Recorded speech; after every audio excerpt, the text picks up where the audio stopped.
Doctor saved a man from death without knowing he was a millionaire who would change her life. If this story interested you, subscribe to our channel, don't forget to like this video and tell us which city you're watching us from. We'll keep going. The rain-slicked streets of downtown Manhattan reflected the amber glow of streetlights like scattered gold coins.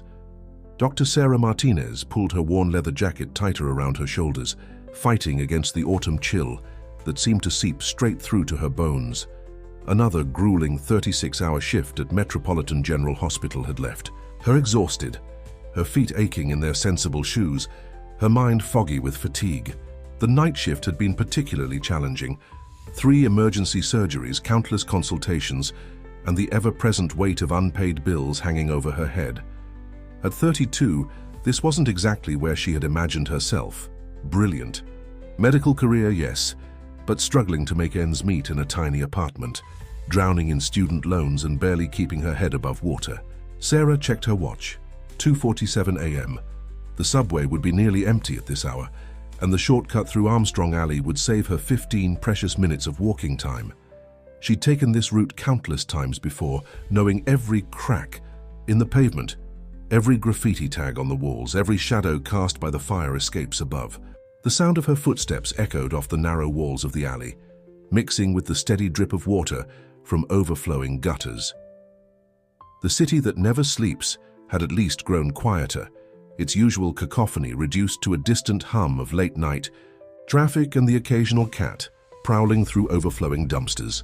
That's when she heard it. A soft groan, barely audible over the ambient noise of the city, stopped her in her tracks.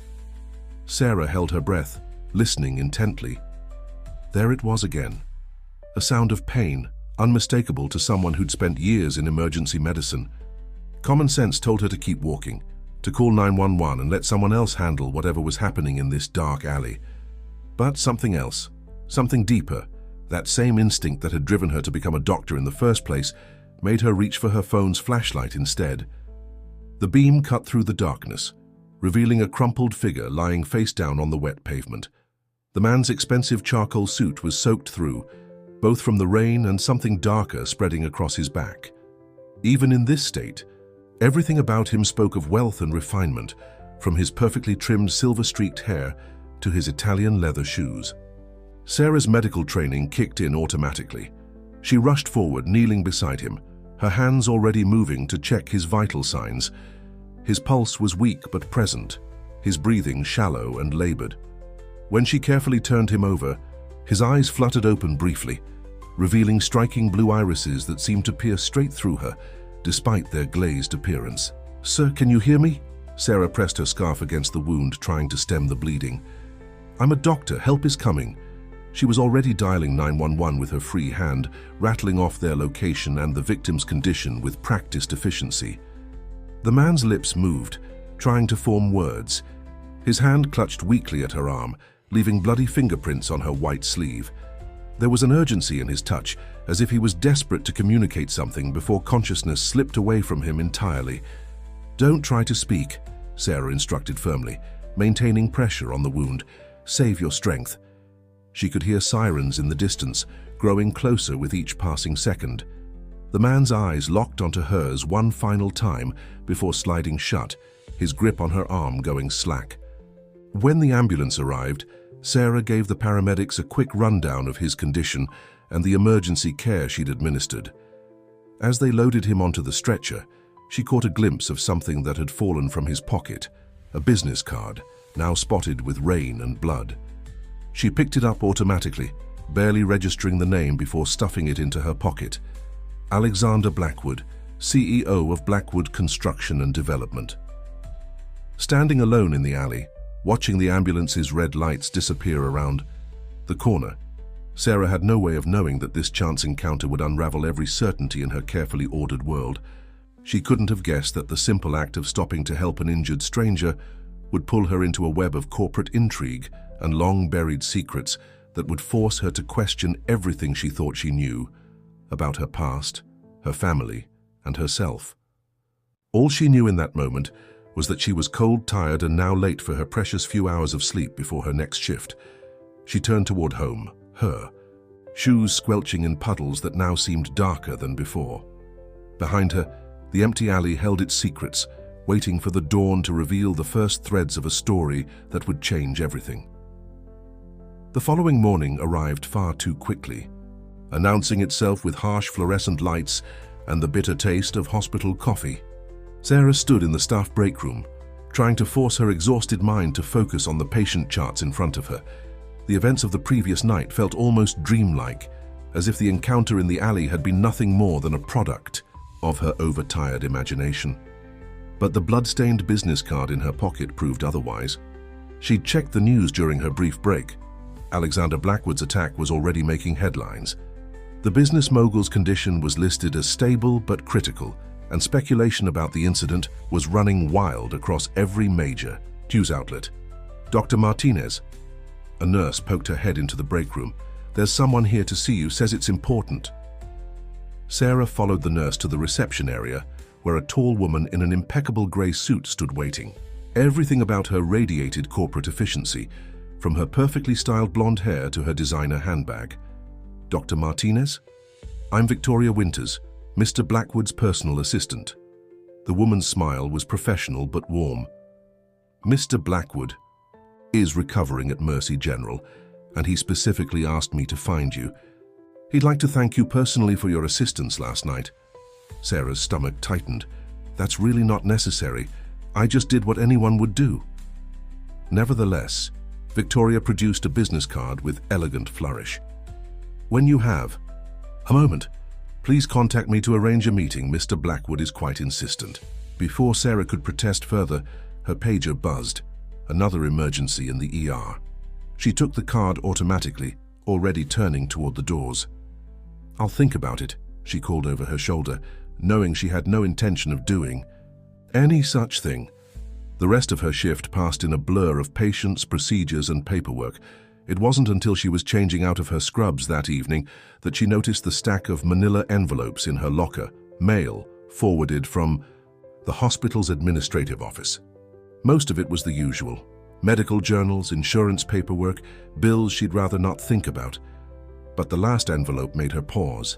It was old, the paper yellowed with age, addressed to Dr. Sarah Martinez at her previous apartment. The return address was smudged and illegible, but something about the handwriting seemed hauntingly familiar. With trembling fingers, she tore it open. Inside was a single sheet of paper, its edges worn as if it had been folded and unfolded many times before being sent. The message was brief, written in the same achingly familiar handwriting. "My dearest Sarah, if you're reading this, something has happened. The truth about why I left is more complicated than you know. Look in box 2187 at First National Bank downtown. What you find there will explain everything. I'm sorry for leaving you with so many questions. I hope someday you'll understand. Love, Dad." Sarah sank onto the bench, her legs suddenly unable to support her weight. 15 years. It had been 15 years since her father disappeared without a trace, leaving behind nothing but mounting debts and a trail of questions that had haunted her ever since. 15 years of wondering if he was alive or dead, if he'd abandoned them willingly, or if something more sinister had driven him away. And now this letter appearing out of nowhere. On the same day, she'd saved the life of one of the city's most powerful men. Her rational mind told her it had to be a coincidence, but something deeper, that same instinct that had made her stop in the alley, whispered that these events were connected in ways she couldn't yet understand. She read the letter again, memorizing every word, every curve of her father's handwriting. The bank mentioned was only a few blocks from the hospital. It would still be open for another hour. Sarah looked at her watch, then at Victoria Winters' business card, still tucked into her pocket alongside Alexander Blackwood's blood-stained one.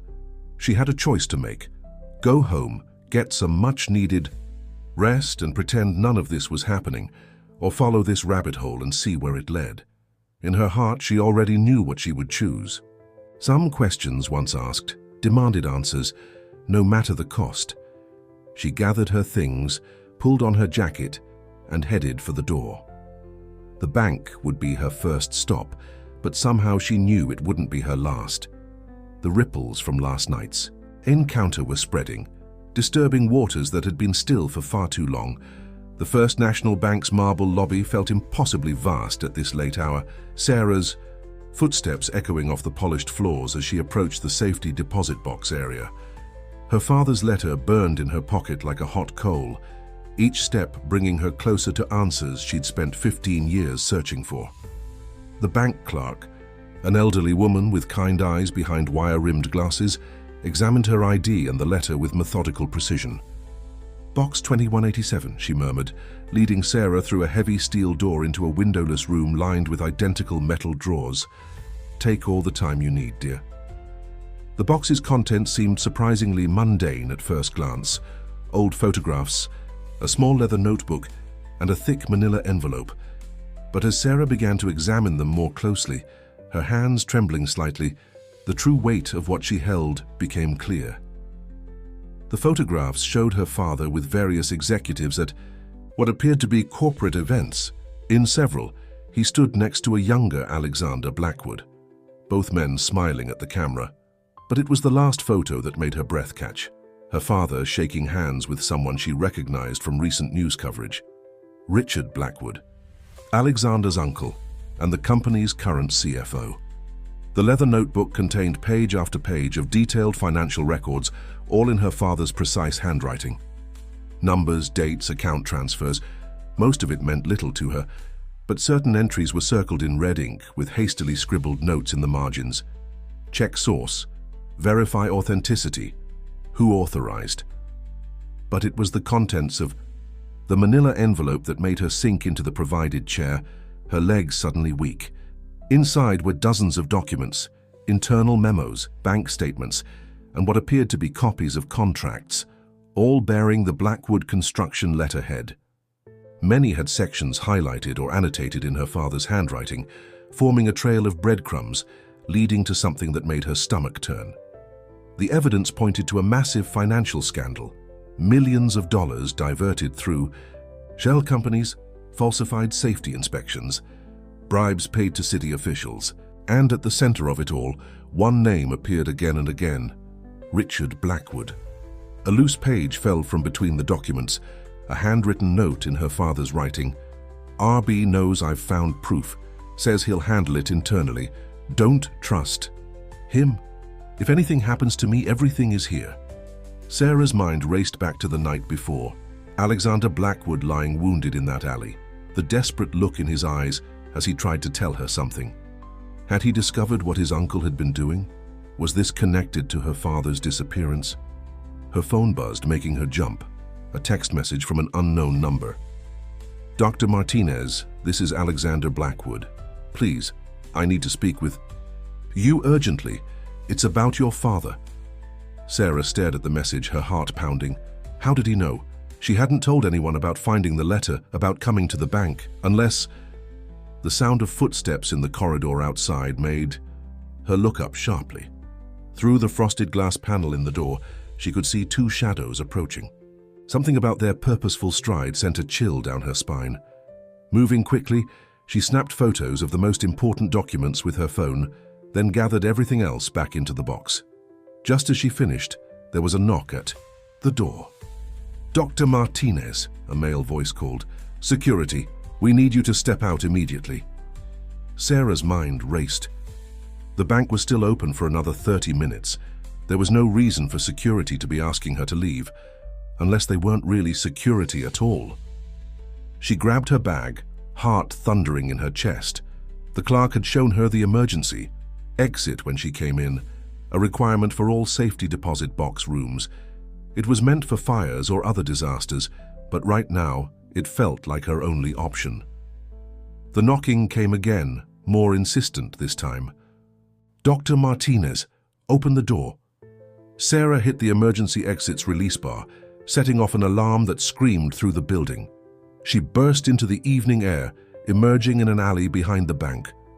Without looking back, she ran, her father's words echoing in her mind. "Don't trust him if anything happens to me." 3 blocks away, she finally stopped, ducking into a coffee shop crowded with after-work customers. Her hands shook as she pulled out her phone, looking again at Blackwood's message. She had spent 15 years wondering what happened to her father. Now that the truth was within reach, she couldn't stop, no matter how dangerous it might be. She typed a reply. "Where can we meet?" The response came almost immediately. "Come to Mercy General, room 1242, come alone, and Dr. Martinez, be careful who you trust." Sarah looked out the coffee shop window at the darkening city streets. Somewhere out there, her father's secrets were finally coming to light. But with every answer she uncovered, new questions arose. Who were those men at the bank? How did Blackwood know about her father? And most importantly, who could she trust? Mercy General Hospital's corridors were quieter than Metropolitan's, the air heavy with expensive disinfectant and the soft beeping of high-end medical equipment. Sarah's footsteps seemed too loud on the polished floors as she made her way to the private wing, her mind still racing from the events at the bank. She had changed into fresh clothes and made sure she wasn't followed, taking a circuitous route that led her past several security cameras. If anyone was watching her movements, they'd know she wasn't trying to hide. Sometimes the best way to avoid suspicion was to act as if you had nothing to hide. Room 1242 was guarded by two men in suits who looked more like federal agents than hospital security. They checked her ID thoroughly before letting her pass, their expressions revealing nothing. Alexander Blackwood was sitting up in bed, looking remarkably composed for someone who had been critically injured just 24 hours ago. The expensive hospital room was filled with flowers and get-well cards, but Sarah's trained eye noticed the security cameras in each corner and the reinforced lock on the door. "Dr. Martinez." Blackwood's voice was stronger than she expected, his blue eyes sharp and alert. "Thank you for coming. Please, sit down." He gestured to a chair beside his bed. "You said this was about my father." Sarah remained standing, her hand unconsciously touching the phone in her pocket, where the photos of the documents were stored. "How did you know?" "Because Robert Martinez was more than just my company's accountant." Blackwood's expression softened. "He was my friend, and he tried to warn me about what was happening 15 years ago. I didn't listen." He shifted in the bed, wincing slightly. "The night he disappeared, he left a message for me, evidence of financial irregularities he'd discovered. But by the time I got it, he was gone, and the evidence had vanished." Sarah's heart raced. "And now? What's changed?" "Everything." Blackwood pressed a button on his bed's remote, closing the room's electronic blinds. 3 weeks ago, I found discrepancies in our current accounts, similar to what your father had reported. When I started investigating, I discovered that certain projects weren't just over budget. They were facades for money laundering operations, building materials that were never delivered, contractors that didn't exist, safety inspections that were falsified. He paused, his expression grim. "I confronted my Uncle Richard about it. The next day, I was attacked in that alley. If you hadn't found me..." He left the sentence unfinished. Sarah sank into the chair, her legs suddenly weak. "The men at the bank today, they weren't security, were they?" "No," Blackwood confirmed. "Richard must have realized you'd found your father's evidence. He's getting desperate. The company's annual audit is in 3 days, and this time there's no hiding the truth. Unless..." A soft knock at the door interrupted him. Victoria Winters entered, carrying a laptop. Her perfect composure was slightly ruffled, a strand of blonde hair escaping her usual immaculate style. "They've moved up the audit," she announced without preamble. "It's happening tomorrow morning, and the board members who supported you have suddenly changed their positions. They're voting to remove you as CEO." Blackwood's face hardened. "Richard's making his move. How many board members?" 8 out of 12, more than enough for a majority vote." Victoria's fingers flew over the laptop keyboard. "They're citing your questionable mental state after the attack as justification." Sarah watched the exchange, her mind working quickly. "The documents my father left, they prove everything, don't they? That's why those men were at the bank." "Yes," Blackwood nodded, "but without the originals." Sarah pulled out her phone, pulling up the photos she'd taken. "Would these help?" Victoria and Blackwood leaned forward, examining the images. A slow smile spread across Victoria's face. "These are exactly what we need. With these, we can prove the pattern of fraud extends back 15 years, but we'll need your father's testimony to authenticate them." "My father?" Sarah's voice cracked. "But he's gone. No one's seen him in 15 years. "That's not entirely true," Blackwood said quietly. "Your father reached out to me last month, just before I discovered the discrepancies. He's been in hiding all these years, gathering evidence. He wants to come forward, but he needed to know it was safe." He met Sarah's eyes. "He's been watching over you all this time, making sure Richard couldn't use you to get to him." Sarah's world tilted on its axis. Her father was alive. Had been. Alive all this time, close enough to watch over her but never close enough to reach out, to explain, to comfort her through all the years of wondering and worry. "Where is he?" she demanded. "I can take you to him," Blackwood offered. "But we have to move fast. Once Richard realizes we have the evidence." Another knock at the door made them all freeze. Through the frosted glass, they could see a group of people gathering outside. Victoria checked her phone, her face paling. "It's Richard," she whispered. "He's here with the board members. They're forcing the vote now." Sarah looked between Blackwood's determined face and the shadows moving behind the door. In a few moments, Richard would enter the room, and everything would change. But this time, she was ready. This time, she had proof. And somewhere out there, her father was waiting. Victoria moved with surprising efficiency, her heels silent on the hospital floor as she guided Sarah toward a service elevator, while the commotion of Richard's arrival provided cover. Alexander had insisted on staying behind to face his uncle. "He'll be suspicious if I'm not here," he'd explained, pressing a key card into Sarah's hand. "Go with Victoria. She knows where to find your father."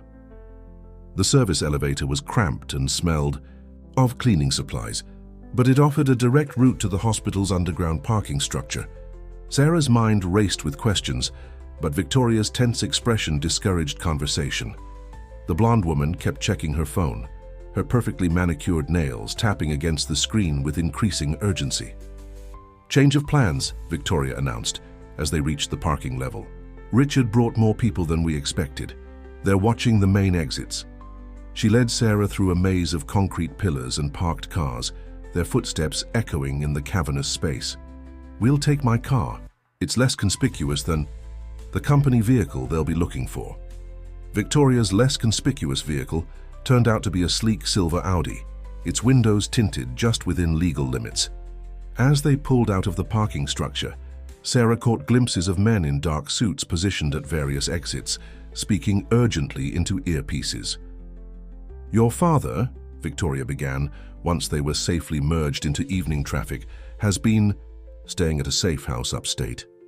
He's been collecting evidence against Richard for years, building an airtight case, but he needed someone on the inside, someone Richard trusted, to confirm his suspicions." "And that someone was you?" Sarah watched Victoria's reflection in the window, noting how the woman's professional demeanor seemed to crack slightly at the question. "I was hired by Richard 5 years ago," Victoria admitted, smoothly changing lanes to avoid a taxi.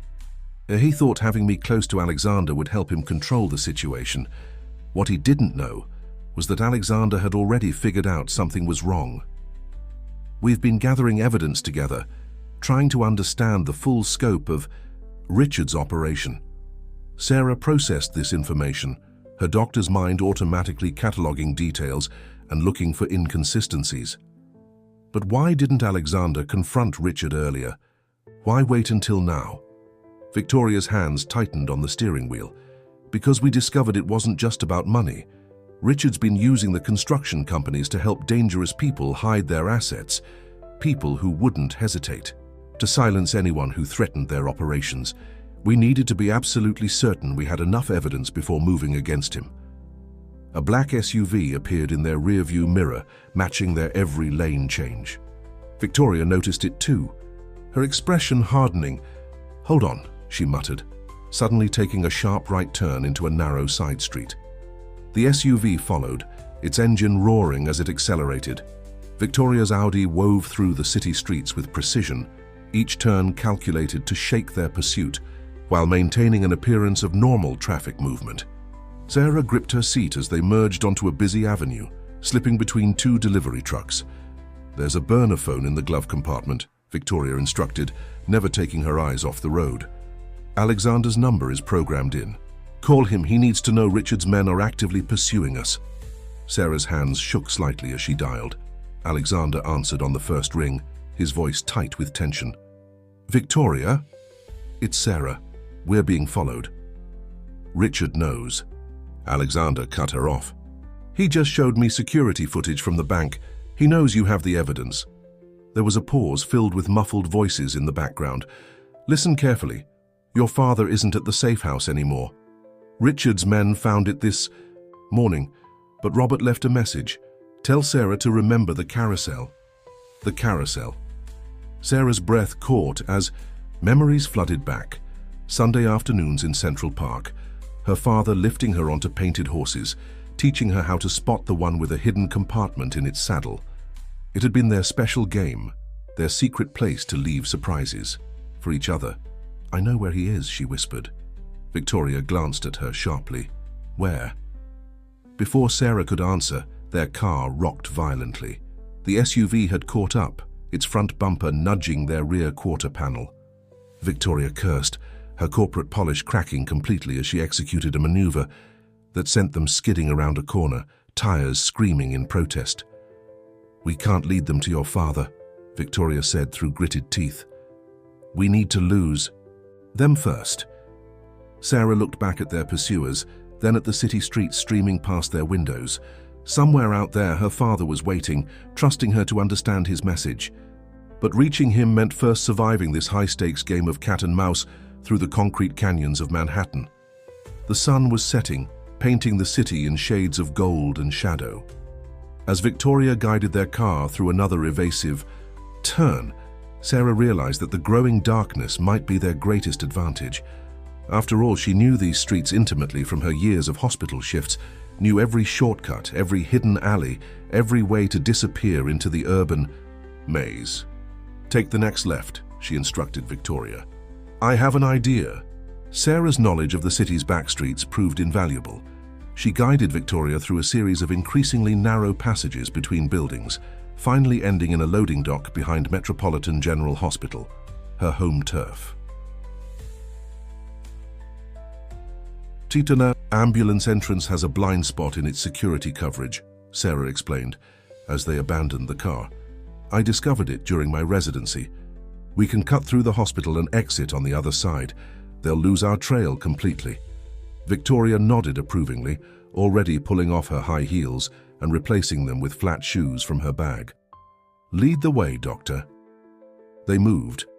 Through the hospital's service corridors with purpose, their confident strides making them invisible among the busy staff. Sarah's white coat, still in her bag from her earlier shift, provided the perfect cover. Victoria walked half a step behind her, carrying a clipboard she'd somehow produced, looking every bit the hospital administrator she wasn't. 15 minutes and 3 floor changes later, they emerged onto a quiet street on the opposite side of the hospital complex. The sun had fully set, and the evening crowd was thinning as office workers made their way home. Their pursuers were nowhere in sight. The carousel's about 20 minutes from here, Sarah said, checking her phone. No new messages from Alexander. My father and I used to go there every Sunday when I was little. He taught me about the hidden compartment in one of the horses, said it was our special secret.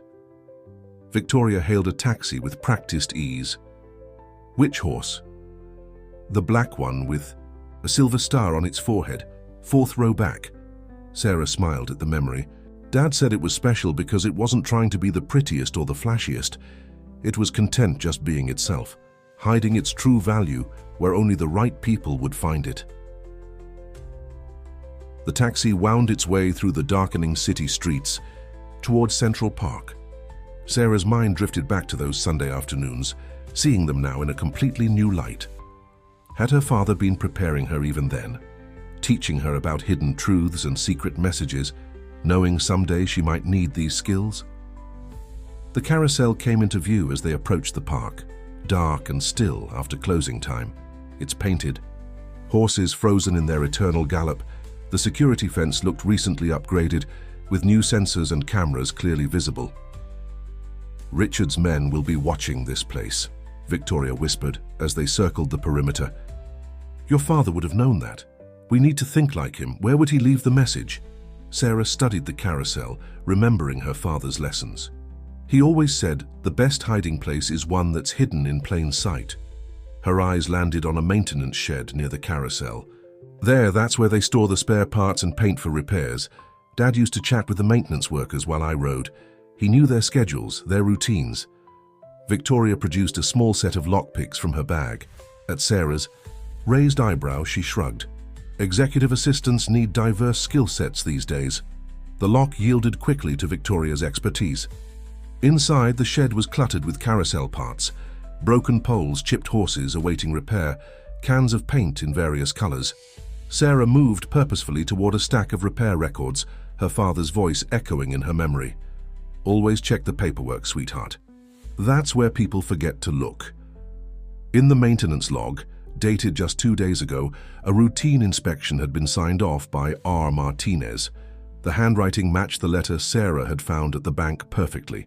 Here, she pulled out the log entry. Attached was a key and another note in her father's handwriting. Storage Unit 23, Grand Central Terminal. Hurry. Victoria was already on her phone, texting rapidly. Alexander needs to see this. If your father left evidence at Grand Central. A sound outside made them both freeze. Footsteps on gravel, multiple sets, approaching the shed. Victoria moved, silently to the door, peering through a crack. Her face tightened. 3 men, she breathed. Richard's security team. They must have been watching the carousel after all. Sarah looked around frantically, evaluating their options. The shed's only window was too small for escape, and the door was the only other exit. They were trapped. Victoria pulled something from her bag, a small canister that looked suspiciously like riot-grade tear gas. When I give the signal, run for the trees. Don't stop, don't look back. Get to Grand Central. Alexander will meet you there. What about you? Victoria's smile was fierce. I've been playing the perfect assistant for 5 years. Time to show Richard what I'm really capable of. The footsteps were right outside now. Sarah could hear low voices conferring, the crackle of radio communication. She gripped the maintenance log with her father's message, her heart pounding against her ribs.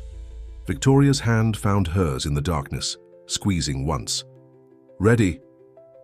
The chaos that erupted at the maintenance shed had been precisely orchestrated by Victoria. In the confusion of smoke and shouting, Sarah had managed to slip away into the darkness of Central Park, her years of navigating hospital corridors in emergencies serving her well as she moved silently through the shadows. Now, standing in the vast main concourse of Grand Central Terminal, Sarah felt exposed, despite the evening crowd of commuters surrounding her. The terminal's astronomical ceiling stretched above her, its painted constellations watching over the hurrying masses below. She checked her phone again. Still no message from Victoria since their separation at the park. The storage areas were located in a lesser-known section of the terminal's lower level. As Sarah made her way down, she noticed how the crowds thinned, replaced by maintenance workers and the occasional lost tourist. Unit 23 was at the end of a long corridor, its metal door indistinguishable from the others except for its number. The key from her father's note fit perfectly. Inside, Sarah found a single metal briefcase and another note in her father's handwriting. The combination is the date we made our first carousel discovery. Sarah smiled despite her tension. She could picture that day clearly. She had been 7 years old, and her father had made finding the hidden compartment into a grand treasure hunt. The date was emblazoned in her memory, 9/15/1998. The briefcase opened with a soft click, revealing a laptop, several USB drives, and a thick folder of documents. But what caught Sarah's attention was a photograph sitting on top, clearly recent, showing her father standing in what appeared to be a small apartment. He looked older, his hair now completely grey, but his eyes held the same warmth she remembered. He's been documenting everything. The voice made Sarah spin around. Alexander Blackwood stood in the storage unit's doorway, looking considerably more imposing in a suit than he had in his hospital gown. His presence filled the small space, but his expression was gentle. "Your father is one of the most meticulous people I've ever known," he continued, stepping inside and closing the door. When he first noticed the discrepancies in our accounts, he didn't just report them. He started building a case. Every transaction, every shell company, every falsified document, he tracked them all. Sarah lifted the laptop. Then why didn't he come forward sooner? Because Richard's connections run deeper than we initially thought. Alexander's face darkened. Your father discovered that some of the money being laundered through our company was connected to international criminal organizations. When he tried to report it, he found out that several key law enforcement officials were being paid to look the other way. So he disappeared, Sarah whispered, to protect himself and me, and to keep gathering evidence. He knew that without an airtight case, with multiple copies of everything stored in different locations, Richard would find a way to bury the truth. Alexander began examining the documents from the briefcase. Your father has been working with a small group of incorruptible federal agents, building a case that not even Richard's connections could dismiss. A noise in the corridor outside made them both tense. Alexander moved to the door, listening intently. We need to move. Victoria's diversion won't keep Richard's men occupied forever. Where's Victoria now? Sarah asked, carefully repacking the briefcase. Safe, she's meeting with the federal agents your father has been working with. Alexander checked his phone. They're moving on Richard tonight, but we need to get this evidence to them first. The sound of footsteps echoing down the corridor grew closer. Alexander's expression tightened. There's another way out through the service tunnels. I studied the terminal's layout while I was recovering in the hospital. Sometimes insomnia has its uses. Sarah secured the briefcase, her mind racing. Why were you in that alley that night, the one where I found you? Alexander's eyes met hers. I was meeting your father. He had finally decided it was time to move against Richard, but someone must have followed me. The attack wasn't random. They were trying to get to him through me. The footsteps were right outside now. Alexander reached for Sarah's hand, guiding her toward a maintenance access panel at the back of the storage unit. Your father is waiting for us, he whispered, but first we need to make sure this evidence reaches the right hands. As Alexander worked to open the panel, Sarah could hear voices in the corridor, unfamiliar men discussing search patterns, and blocked exits. She thought of her father, waiting somewhere in the city, finally ready to emerge from 15 years of shadows. She thought of Victoria, facing down Richard's men with fierce determination. She thought of all the pieces of this puzzle that had been slowly assembling themselves since that rainy night in the alley. The panel swung open, revealing a narrow passage lit by emergency lighting. Alexander gestured for her to go first, his hand steady on her back. Stay close, he murmured. The tunnels under Grand Central can be a maze if you don't know them well.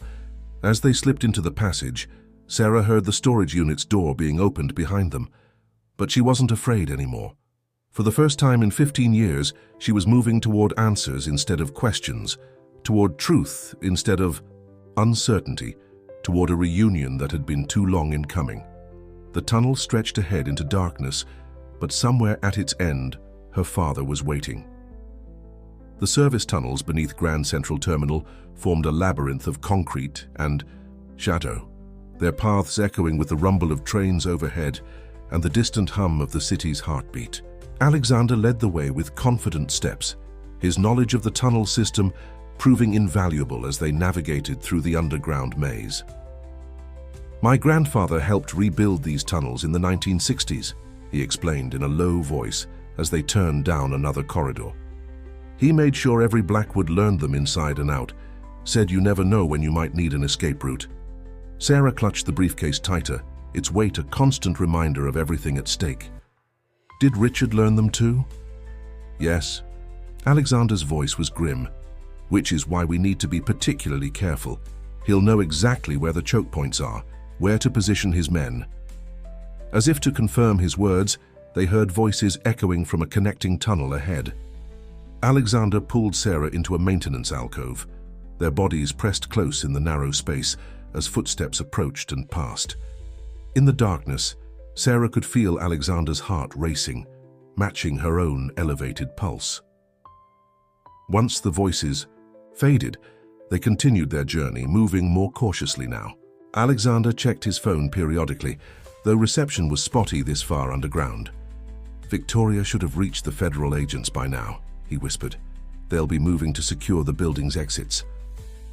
You trust her completely, Sarah observed. It wasn't a question. Alexander's smile was visible even in the dim light. Victoria was my mother's goddaughter. When she approached me 5 years ago, revealing that Richard had hired her to spy on me, she was actually continuing an investigation my mother had started before her accident. She's been loyal to our family, the real Blackwood legacy, from the beginning. They reached a junction where 3 tunnels converged. Alexander paused, orienting himself. The east tunnel will take us to an exit near the city library. From there we can... A sudden burst of light from behind them cut him off. That's far enough, nephew. They turned to find Richard Blackwood standing at the mouth of the tunnel they'd just left, flanked by 2 men whose bulky jackets couldn't quite conceal their weapons. Richard looked exactly like his photos in the business magazines, distinguished, well-groomed, radiating corporate authority. But now there was something else in his expression, something cold and calculating that made Sarah's skin crawl. The briefcase, please, Dr. Martinez. Richard's voice was smooth, reasonable. Those documents belong to the company. Corporate espionage is a serious crime, but I'm willing to overlook your involvement, considering the circumstances. Alexander stepped in front of Sarah. It's over, Richard. Victoria's already delivered copies of everything to the FBI. They know about the money laundering, the connections to organized crime, all of it. Victoria. Richard's laugh was hollow. Poor misguided Victoria, so eager to prove herself worthy of her godmother's memory. Do you really think I didn't plan for this possibility? Right now my associates are dealing with that particular loose end. Sarah felt Alexander tense beside her. If you've hurt her... Business is business, Alexander. Something your father never quite understood, always talking about legacy, about responsibility to the community. Richard's face hardened. He'd have run the company into the ground with his outdated ideals. I saved us. I made us stronger. By becoming criminals? Alexander's voice shook with rage. By forcing good people like Robert Martinez into hiding?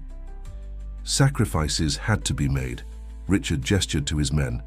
The briefcase, now, before this becomes messier than it needs to be.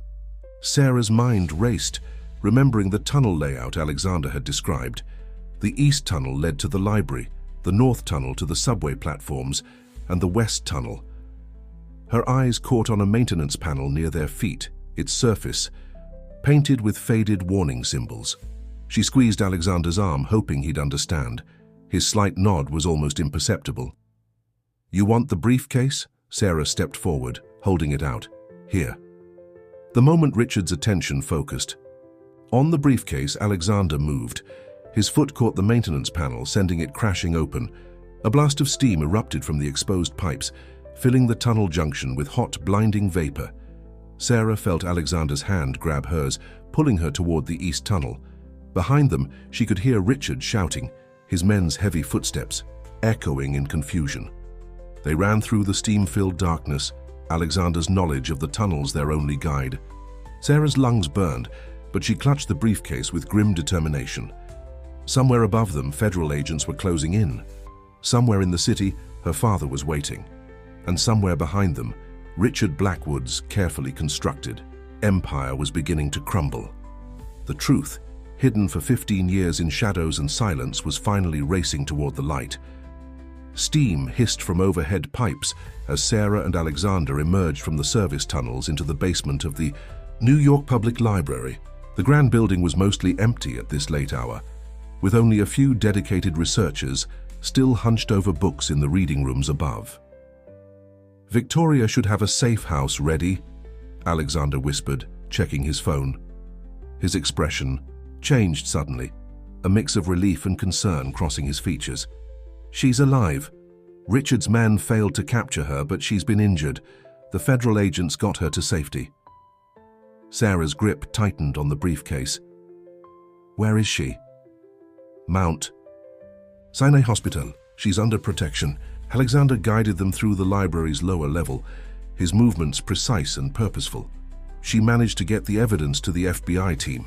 They're mobilizing now, but Richard's connections mean we still need to be careful until they can move officially.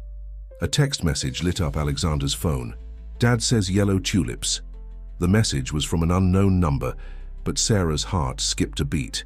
Yellow tulips had been her mother's favorite flowers, something only her father would. "Antux, he's really out there," she whispered. "Actually communicating." Alexander squeezed her shoulder gently. "He never stopped watching over you, Sarah, even when it wasn't safe to be close." They made their way to the library's side entrance, Alexander occasionally checking the security cameras' blind spots he had somehow memorized during his hospital recovery. The night air was cool on their faces as they slipped outside, the city's ambient noise washing over them after the tunnel's claustrophobic silence. A sleek black car was parked across the street. Its driver, a woman Sarah recognized from the hospital, one of the nurses who had attended Alexander. But something about her posture seemed different now, more alert and professional. "FBI," Alexander explained quietly as they approached. "They've had agents undercover in the hospital since my attack, waiting for Richard to make his move." The agent nurse opened the car door for them, her movements efficient and practiced. "Mr. Blackwood, Dr. Martinez, we need to move quickly. Our team just received word that Richard's associates are mobilizing across the city." As they settled into the car's back seat, Sarah noticed how Alexander's confident facade cracked slightly, revealing the exhaustion and pain he must still be feeling from his injuries. He caught her looking and managed a tired smile. "I should have seen it years ago," he said softly as the car merged into traffic. The signs were all there. The mysterious accidents that happened to people who asked too many questions. The way certain projects always went over budget, but the numbers somehow worked out in the end. My father tried to warn me before his accident, but I was too focused on proving myself worthy of running the company. "Your father's accident," Sarah hesitated. "Was it really an accident?" Alexander's face darkened. "I don't know anymore. Richard was the one who insisted on using that particular private plane company for my father's business trips. The investigation found mechanical failure, but now..." He trailed off, lost in painful memories. The car wound through the city streets, taking an indirect route to avoid potential tails. Sarah's phone buzzed with another message. "The garden remembers. Come home." Her breath caught. The garden, her family's small community plot where she and her father had spent countless weekends planting vegetables and flowers. It had been abandoned since his disappearance, but she still paid the annual fee to keep the plot, unable to let go of that last connection to him. "He wants us to meet him at the community garden," she told Alexander, her voice trembling slightly. "It's in Queens, near where I grew up." The agent nurse nodded, smoothly changing their route. But as they turned onto a wider avenue, Sarah noticed something in the side mirror, a dark SUV matching their every turn. "We're being followed," the agent announced calmly, her hands steady on the wheel. "2 vehicles, possibly 3. They're trying to box us in." Alexander's face set in grim determination. "Richard must have people inside the FBI. He knows we're about to expose everything." The agent was already calling for backup, her voice crisp and professional as she reported their situation. But backup would take time to arrive, and their pursuers were getting closer. Sarah looked at the briefcase in her lap, then at the city streaming past their windows. Somewhere ahead was her father, waiting in a garden that held 15 years of memories. Behind them, Richard's men were closing in, desperate to silence the truth before it could come to light. The agent swung them onto a side street, the SUVs still in pursuit. "I can try to lose them," she said, "but we're running out of options." Sarah straightened in her seat, a plan forming in her mind. "The hospital," she said suddenly. "Metropolitan General. I know every service entrance, every connection to the surrounding buildings. If we can get there." Alexander studied her face for a moment, then nodded to the agent. "Do it." The car accelerated, weaving through traffic toward the hospital where everything had started. Behind them, the SUVs gave chase, their engines roaring in the night. But for the first time since this all began, Sarah felt a surge of confidence. This was her territory now, and she was done running from the truth. Metropolitan General Hospital rose before them like a fortress of glass and steel, its emergency bay lights casting pools of fluorescent clarity in the darkness. The agent brought their car to a stop at a service entrance, one that Sarah used regularly during her shifts. "My key card will get us in," Sarah explained, already moving toward the door. "Once we're inside, I can get us to the old wing. It's under renovation, completely empty, but all the connecting corridors are still intact." Alexander followed close behind, his breathing slightly labored. Sarah noticed he was favoring his left side. His injuries were clearly taking their toll. The agent took up a defensive position behind them, her attention focused on the street where their pursuers would appear at any moment. Sarah's keycard worked, granting them access to a world she knew intimately. The hospital's service corridors were quiet at this hour, populated only by the occasional custodian or supply clerk. Her white coat was still in her bag, and she pulled it on automatically, helping them blend in with the normal late-night traffic of a major hospital. They made their way through the maze-like halls, Sarah leading them through shortcuts and back passages that didn't appear on any public map.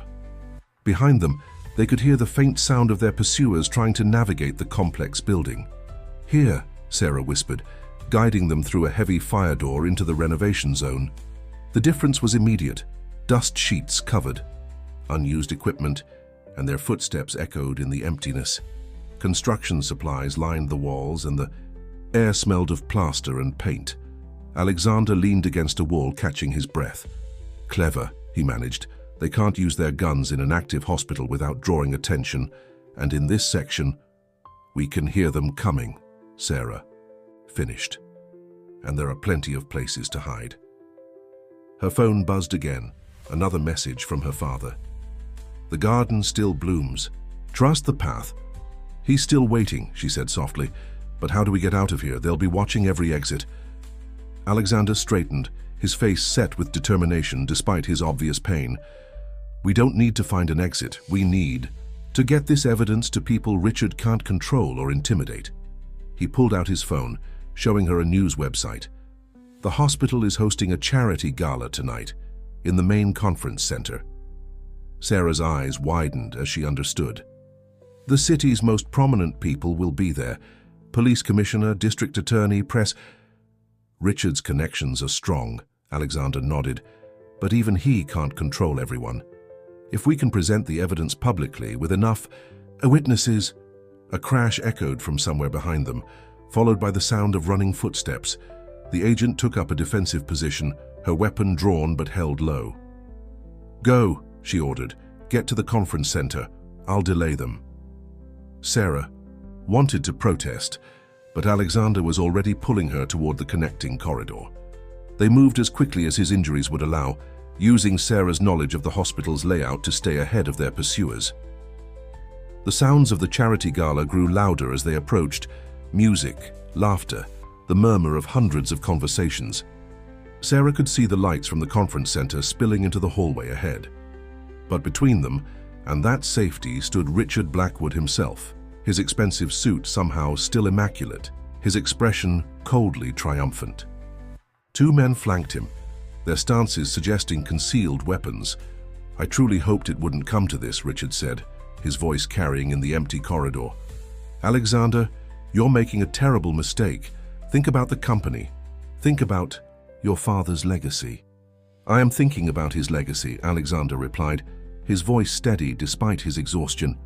"The real legacy, not the corrupt empire you built on its ruins."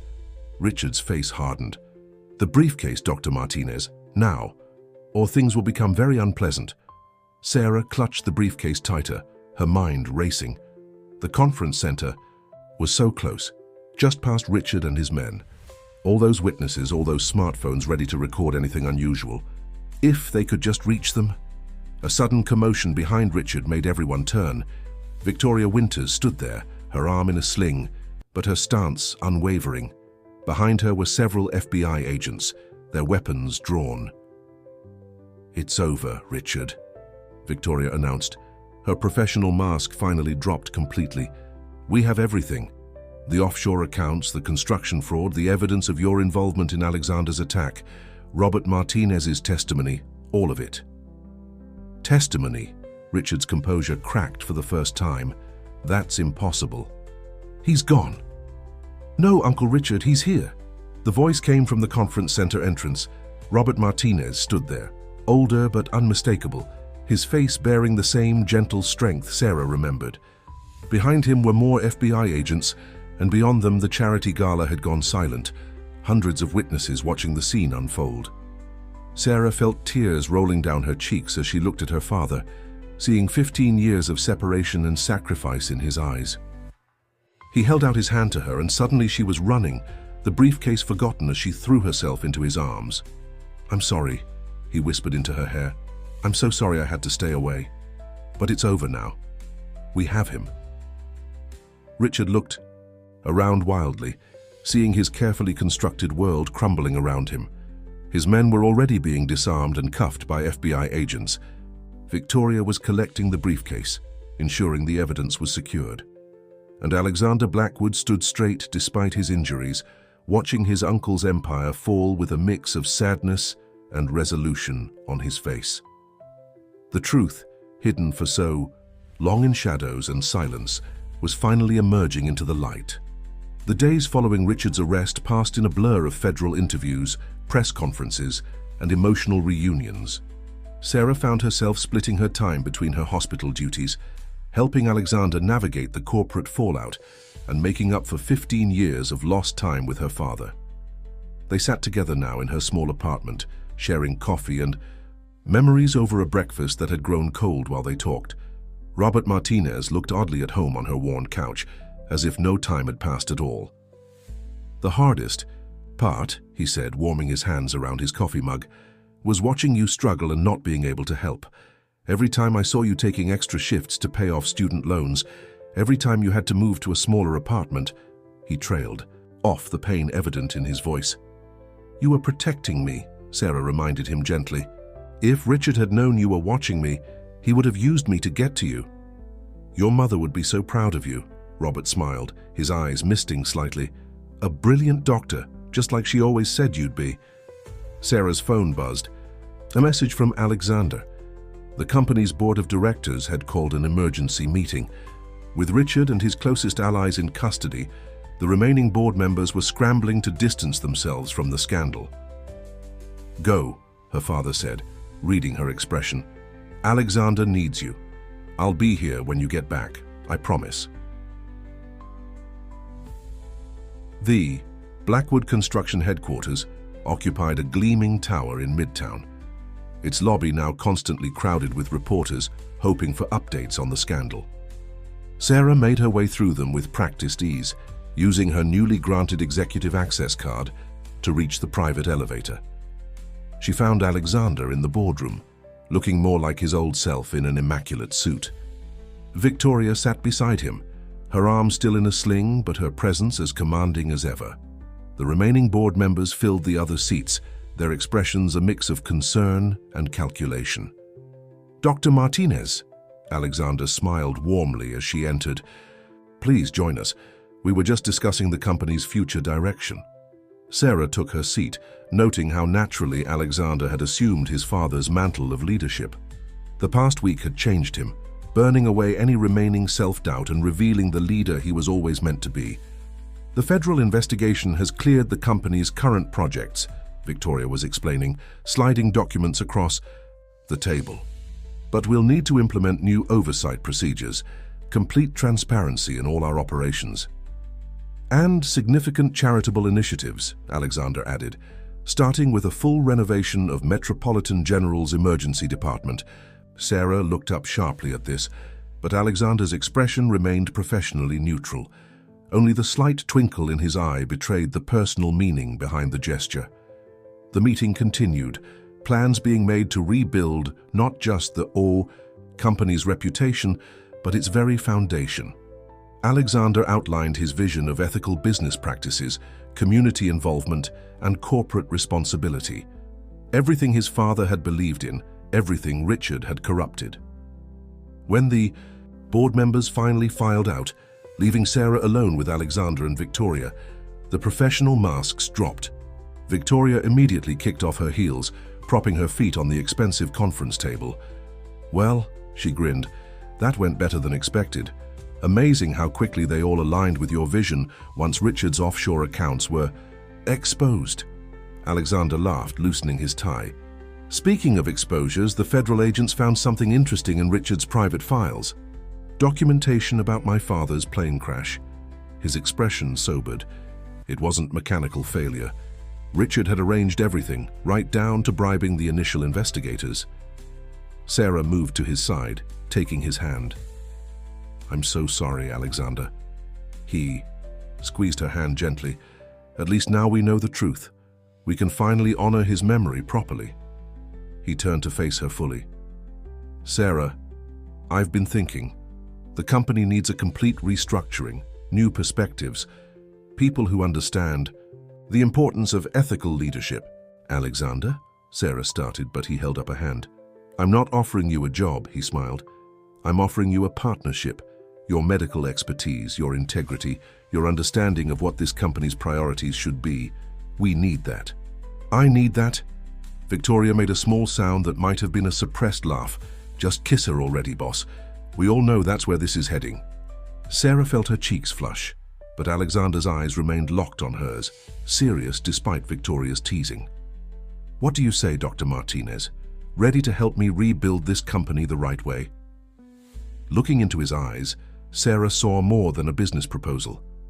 She saw all the moments that had led them here. A chance encounter in a dark alley, a shared mission for truth, a growing connection that had somehow flourished in the midst of chaos. And she saw a future, unexpected but somehow perfect, opening up before them. The community garden in Queens was blooming again. Sarah stood among the newly planted vegetables and flowers, watching her father tend to a row of yellow tulips, her mother's favorites. The small plot that had stood empty for 15 years was now bursting with life, much like everything else in their newly reunited lives. "The soil remembers," Robert said, patting the earth with practiced hands. "No matter how long you leave it, it's always ready to nurture new growth." Sarah smiled at the metaphor, knowing her father's penchant for finding wisdom in their garden work. It had been 3 months since Richard's arrest, 3 months of healing, rebuilding, and reconnecting. The sound of expensive shoes on the garden path made them both look up. Alexander approached, carrying what appeared to be blueprints. He had loosened his tie in concession to the casual setting, but otherwise looked every bit the successful CEO he'd become. "The hospital renovation plans," he announced, spreading the blueprints on a nearby bench. "I wanted your opinion on the new emergency department layout." Sarah examined the plans with her professional eye, noting how the design incorporated everything she'd ever wished for in an ER. Better flow, more private spaces for families, state-of-the-art equipment. But something about Alexander's manner seemed nervous, distracted.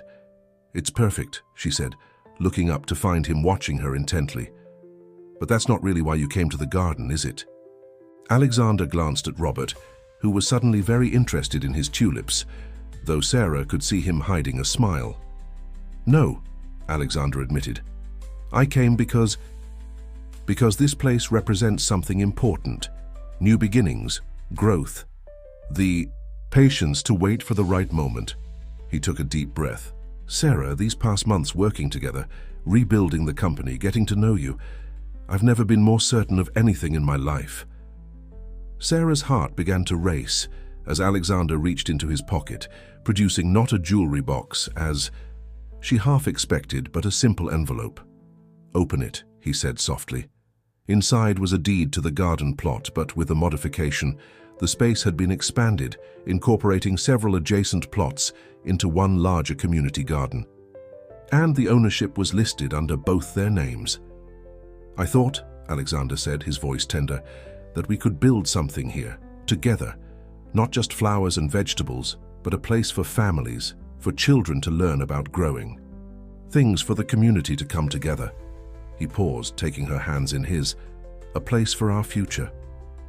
Sarah looked at the deed, then at Alexander, seeing in his eyes all the love and promise she'd ever dreamed of finding. Are you asking me to marry you in a community garden? Actually, her father's voice came from behind them, full of barely suppressed joy.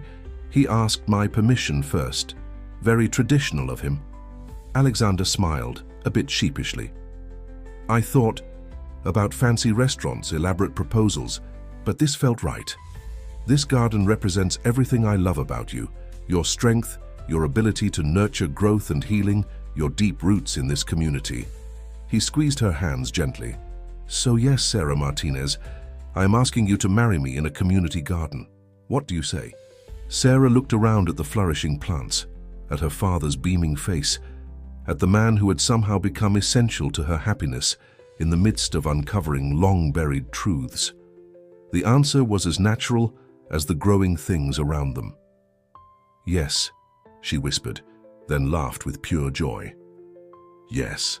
Alexander pulled her close, their kiss witnessed by blooming flowers and Sarah's quietly weeping father.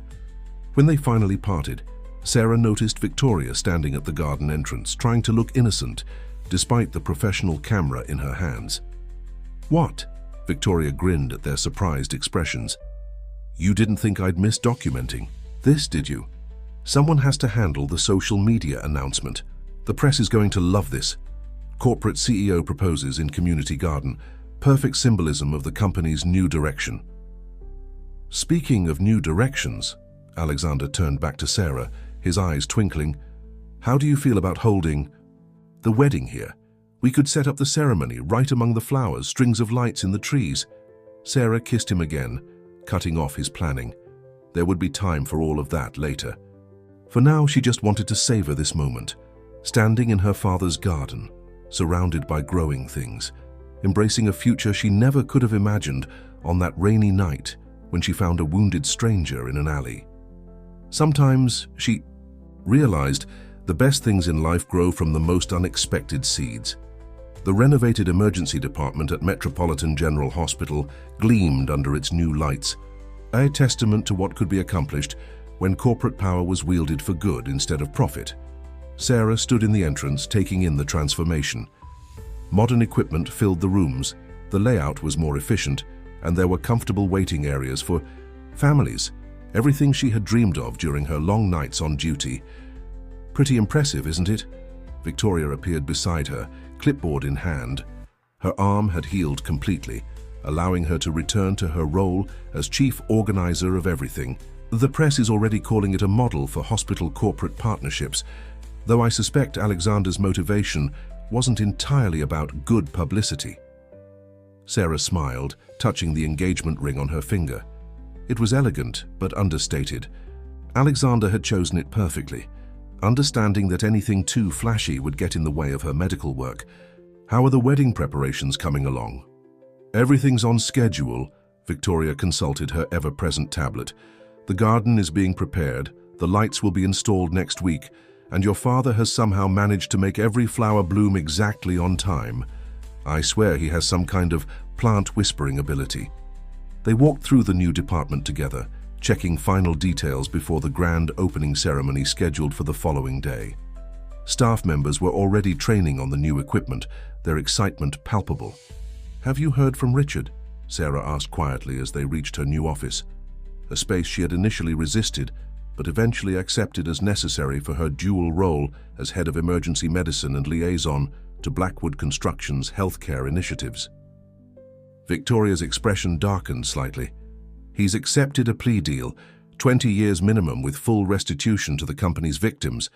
The evidence was too overwhelming for even his expensive lawyers to fight. She paused, her professional mask slipping to show genuine emotion. Alexander visited him last week, tried one last time to understand why. Did he get any answers? Nothing satisfying, just the same old justifications about business necessity and maintaining power. Victoria shook her head. But Alexander's at peace with it. He's focused on the future now, on building something better. Sarah's phone buzzed, a message from her father. He had just finished planting the last row of flowers for the wedding, and he wanted her opinion on the arrangement. Attached was a photo of the garden, transformed from its humble beginnings into something magical. Strings of lights waited to be hung in the trees, and a natural aisle had been created between beds of blooming flowers. "It's beautiful," she whispered, showing the photo to Victoria. "Your father's been working with the Community Garden Association too," Victoria noted. "I hear they're planning to expand the program to other neighborhoods, something about the healing power of growing things." Sarah sat at her desk, looking out the window at the city skyline. So much had changed in the past few months, yet some things felt exactly as they should have been all along. Her father was back in her life, sharing his wisdom and love for nurturing growth. She had found her place not just as a doctor, but as someone who could help shape the future of healthcare in the city. And Alexander. As if summoned by her thoughts, he appeared in her doorway, his suit jacket draped over one arm. "Ready for lunch? I thought we could try that new place near the garden, then check on the wedding preparations." "Always planning," Victoria teased, gathering her things. "I'll leave you two lovebirds alone. Just remember we have the final tasting for the reception menu at 4. Once they were alone, Alexander crossed to Sarah's desk, drawing her into a gentle kiss. "How does it feel?" he asked, gesturing to the renovated department around them. "Everything you hoped for?" "Better," Sarah smiled, thinking of all the lives that would be saved and healed in this space. "Though I still think the budget was excessive." "Nothing excessive about investing in saving lives," Alexander countered, a familiar argument between them. "Besides, this is just the beginning. The board has approved similar projects for 3 other hospitals in underserved areas." Sarah gathered her things, ready for their lunch date. As they walked through the hospital corridors together, staff members greeted them warmly. This was their world now, a place where corporate power and medical care worked together, where profit wasn't the only measure of success. Outside, the spring air was warm and full of promise. They decided to walk to the restaurant, enjoying the simple pleasure of being together, without crisis or conspiracy looming over them. Their conversation drifted between wedding plans, hospital, projects, and the simple everyday moments that had become precious after all they'd been through. "Sometimes I still can't believe it," Sarah admitted as they waited at a crosswalk. "If I hadn't taken that shortcut through the alley that night." Alexander squeezed her hand. "I like to think we would have found each other anyway. Some things are just meant to be." The light changed, and they crossed the street together, moving forward into their shared future, one step at a time. The evening before their wedding, Sarah made one final visit to the alley where everything had begun. The narrow passage had been transformed since that rainy night, cleaned up, well lit, with planters of flowers adding unexpected beauty to the urban space. A small plaque on the wall commemorated the spot where fate intervened, as Victoria had insisted on phrasing it. She stood there in the gathering dusk, remembering the fear and uncertainty of that moment when she'd first found Alexander lying, wounded on the ground. How could she have known then that helping a stranger would lead her not just to love, but to the resolution of mysteries that had haunted her for 15 years? "I thought I might find you here." Her father's voice made her turn. Robert Martinez stood at the entrance to the alley, his hands in his pockets, looking at her with understanding in his eyes. "Just needed a moment," Sarah explained, "to remember how it all started." He joined her, looking at the plaque with a slight smile. "Life has a way of bringing things full circle. I spent so many years watching from a distance, trying to protect you while gathering evidence against Richard. Never imagined it would end like this, with you finding not just the truth but your own path to happiness." Sarah leaned against her father's shoulder, breathing in the familiar scent that she had missed for so long. "Were you scared? That night when I found Alexander?" "Terrified," he admitted. "I knew Richard had arranged the attack. I was supposed to meet Alexander here myself, but I was delayed. When I saw you helping him," he shook his head, "I wanted to run out of hiding, to pull you away from the danger. But then I saw how capable you'd become, how strong. You didn't need my protection anymore." "I always needed you, Dad," Sarah said softly. "Just not to protect me, to be here, to share moments like this." They stood in comfortable silence, watching the city lights come alive around them. Tomorrow, this alley would be filled with flowers, Alexander's idea, to honor the place where their story began. Their wedding guests would walk through it on their way to the garden, transformed from a place of danger into a path towards celebration. "Your mother would have loved Alexander," Robert said suddenly. "She always said you needed someone who could match your compassion with action, your dedication with resources to make real change." Sarah smiled, thinking of the hospital renovation, the expanded community gardens, all the plans she and Alexander had for the future. "I think she led me to him in a way. Her memory kept me going through medical school, through all those hard years, and now you're creating the kind of change she always dreamed of." Robert hugged her close. "She's watching, sweetheart. She's seen everything." A familiar click of heels on pavement announced Victoria's arrival. She appeared at the alley's entrance, somehow managing to look elegant even while slightly out of breath. "There you are. Alexander's about to go crazy, wondering where you disappeared to, and we still have the rehearsal dinner to get through." She paused, taking in their location. "Though I should have known you'd come here." Sarah laughed, linking her arm through her father's. "Just paying respects to fate before we make it official." "Well, fate can wait," Victoria declared. "We have a schedule to keep, and you know how I feel about schedules." As they walked toward the waiting car, Sarah took one last look at the alley.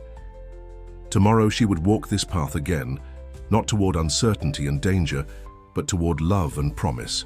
The secret meetings and hidden evidence would be replaced by open celebration and shared joy. The city's lights twinkled above them like stars, blessing their journey from darkness into light. Tomorrow would bring new beginnings, but tonight was for remembering the path that had led them here, through fear and loss, through courage and persistence, through truth finally revealed, and justice finally served. Sarah's heart felt full, to bursting with love for her father beside her, for Alexander waiting at the restaurant, for Victoria fussing over last-minute details, for all the pieces of her life that had somehow fallen into perfect place. Sometimes the longest journeys led right back home, but with a heart transformed by the traveling. The community garden had never looked more beautiful. Strings of lights twinkled in the trees like captured stars, and flowers of every color lined the natural aisle between the growing beds. As the sun began to set, casting a golden glow over the gathered guests, Sarah stood with her father at the entrance to their transformed space. "Ready, sweetheart?" Robert asked, adjusting the simple bouquet of yellow tulips in her hands, a tribute to her mother's favorite flowers. Sarah nodded, her white dress catching the evening light. The gown was elegant but practical, much like the woman wearing it, designed to allow her to move freely, to dance, to celebrate without constraint. Victoria had outdone herself with the arrangements, turning the humble garden into an enchanted space where nature and elegance merged seamlessly. The music began, not the traditional wedding march, but a gentle melody that reminded Sarah of spring rain and new beginnings. As she and her father started down the aisle, she saw familiar faces among the guests. Her hospital colleagues, some still in scrubs from their shifts, the federal agents who had helped bring Richard to justice, now friends rather than protectors, the community garden members who had embraced their vision of expansion and growth. And at the end of the aisle, Alexander waited. His eyes never left her face as she approached, his expression full of such love and wonder that Sarah felt her heart might burst. Beside him stood Victoria, serving as both best woman and wedding coordinator, her clipboard finally set aside, in favor of a bouquet. The ceremony itself was simple but meaningful. They exchanged vows under an arch covered in climbing roses, promising not just love and fidelity, but partnership in all things, in healing, in growth, in making the world better, one project at a time. "The rings you exchanged today," the officiant said, "represent not just your love for each other, but the complete circle of your journey. From a chance encounter in darkness to this moment of light and celebration." As they slipped the rings onto each other's fingers, Sarah caught her father wiping away tears. He had insisted on crafting the ring box himself, carving it from wood, with a small compartment hidden inside, one last secret space, this time holding nothing but joy. The celebration that followed was a perfect blend of elegance and warmth. Tables were set among the garden beds, allowing guests to dine surrounded by growing things. The catering, overseen by Victoria's exacting standards, featured herbs and vegetables from the garden itself. As evening deepened, the strings of lights created a magical atmosphere. Alexander led Sarah in their first dance, moving between the blooming flowers as if they had always been meant to dance together in this exact spot. "Happy?" he whispered as they swayed to the music. "Perfect," she replied, resting her head on his shoulder, "though I still can't believe you managed to keep the hospital renovation a secret until the last minute." Alexander chuckled. "I had help. Your father is surprisingly good at keeping secrets when they're happy ones." Speaking of her father, Sarah spotted him dancing with Victoria, both of them laughing as he attempted to teach her the steps to an old family dance. The sight warmed her heart, her old family and new blending together as naturally as the flowers in the garden. Later, as the celebration continued around them, Sarah and Alexander slipped away for a quiet moment. They stood together at the garden's edge, looking out over the transformed space that represented so much of their journey. "Think about it," Alexander mused, his arm around her waist. "If you hadn't taken that shortcut through the alley, if you hadn't been trying to meet my father that night, if Richard hadn't—" Alexander stopped, shaking his head. "No, let's not think about him tonight. This is about us, about the future we're building together." Sarah turned to face him, reaching up to touch his cheek. "A future with quite a few plans, as I recall. The hospital network expansion, the community garden program, the educational initiatives. All of which can wait until after our honeymoon." Alexander smiled, leaning down to kiss her. "Tonight is just for us." As if on cue, a soft breeze swept through the garden, carrying the scent of blooming flowers and endless possibility. The lights twinkled above them like benevolent stars, blessing this moment of perfect happiness. Sarah looked around at their gathered loved ones, at the garden that had gone from a place of memories to a symbol of new beginnings, at the man who had gone from a stranger in need to the love of her life. She thought of the journey that had brought them here, through darkness and light, through loss and recovery, through fear and triumph. Some might call it fate, or destiny, or simple chance. But standing here in the garden of her childhood, now transformed into the garden of her future, Sarah knew it was something more. It was the natural result of two hearts dedicated to healing, to growth, to making the world a little better wherever they could. And that was the greatest truth of all, that love, like the flowers blooming around them, could grow from the most unexpected circumstances into something beautiful and strong and lasting. As they rejoined their guests, stepping back into the circle of light and celebration, Sarah knew that this was not an ending, but a beginning. Their story, like the garden itself, would continue to grow, to bloom, to create new beauty in the world. And they would face it all together, one day at a time, in love and truth and endless possibility.